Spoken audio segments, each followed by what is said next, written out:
Hay asxaabtay soo dhawaada channelka Philosophy Vlog. Maanta waxaan ku hadlaynaa si aad lotterygaaga u eegi lahayd ama aad lotterygaaga u fiiran lahayd. Most waxaa ah inaad haysatid confirmation numberkaaga iyo magaca last name-kaaga, magaca ugu dambeeya magacyada awowga iyo dhalashadaada. Saddexdaas qaab baa mostiya. Adi kale ma eegi kartid. Marka waxaan doonaynaa inaan check garayno. Waxaad tagaysaa automatically Google-ha lottery baad ku qoraysaa, DV lottery baad qoraysaa. Sidoo check garaysaa waxa kusoo baxaya electronic diversity visa program baa kusoo baxay. Kadib waad ku dhufanaysaa. Markaad ku dhufatid waxa kusoo baxaya page-kan. Markaa meesha yara blue gabad click siinaysaa, halkaa blue gabad click siinaysaa click markaad siisid kadib waxa kusoo baxaya check ama check gray maxaayay lotterygaaga continue ayaa sii oranaysaa sidaad u ogaatid information-kaagii ugu jiray aad sii buuxisay. Markaad click siisid waxa kusoo baxaya qaabkan oo ah confirmation-kii, last name-kii iyo dhalashadiiba kusoo baxaya xiligaad dhalatay. Marka intaas kusoo baxaan iyo lambaradana waad ku buuxinaysid meesha inaad robot tahay iyo inaad qof bini'aadan tahay ayay cadaynaysaa. Marka aad information-ka aad buuxinayso marka hore waa inaad haysataa, waa inaad screenshot ka qaadaa, waa inaad haysataa ama printer garaysaa.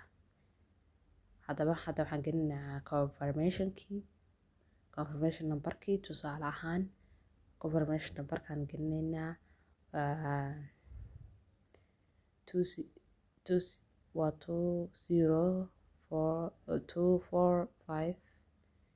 20425 information-ka gelino.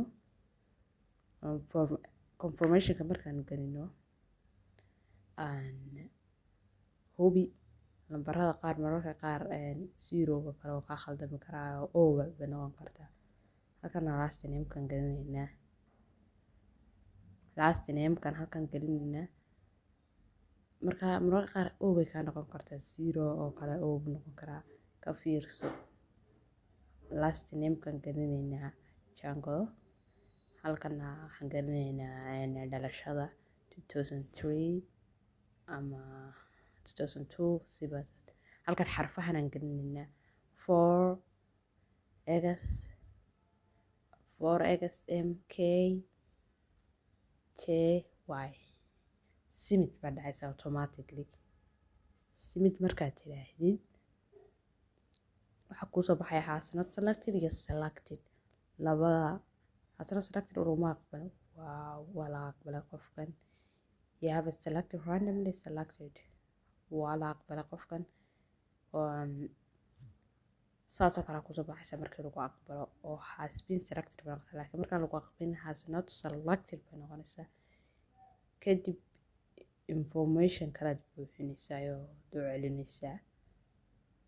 soo jeed meeshaad wax ka galaysay meeshaad safaaradaad galaysay waa kaas. Waxaa musti ah inaad degdegin adigoo kala degan waa inaad lotterygaaga gashaa. Waxana waa nasiibkana wuxuu ka mid yahay yani lucky mararka qaar waad gali kartaa mararka qaar ma gali kartid. So select randomly marka la dhaho waxaa information kala buuxinaysaa kaasoo oo haddana aad dib ugu celinaysid. Safaaradaad gelisid baad u qoraysaa. Safaaradaasoo ah ama haddii dee aad dalka aad joogtaa oo safaarad leeyahay iyo haddaan aanu lahayn waxaad samaynaysaa laba qaab oo safaarad dooranaysa. Safaarada ugu fiican waxaad tagi kartaa mar Soomaaliya waad ogtay safaarad kuma laha. Kenya oo kale waa iska tagi kartaa. Ethiopia it's not good, ma fiicna because dadku wanaag kamay sheegin. Hindiya iyo waxaa ku fiican Kenya waa filayaa saa la sheegay. Jabuuti xataa lama tagayo Ethiopia say dadku badan ka sheegayiin. Markaas waxaad ogaataan inaad musti ay tahay inaad ka faa'iidaysataan jaanisyadana kale idin soo baxa. Waa this opportunity very important for you and waayo noloshaada ku bedeli kartaa haddii aan hoos u yara degno. Waa kan your case is not schedule interview when appointment samaysatid oo schedule garaysid. Halkan oo kale waxaa ku qoran case numberkaaga waan qarnine iyo DV lottery kaadoo korigu u yahay waan fiisuhu. Halkana waa foreign state yani wadanka aad joogtid ama wadankaaga waxaan idin leeyahay guuleysta. Information badan iyo waxaan ku uri meelo badan ayaan research ku sameeyaa oo idin soo gudbiyaa. Walaalayaal comment iyo share intaba hayga ilaawina aan isgarab galno. Thank you so much.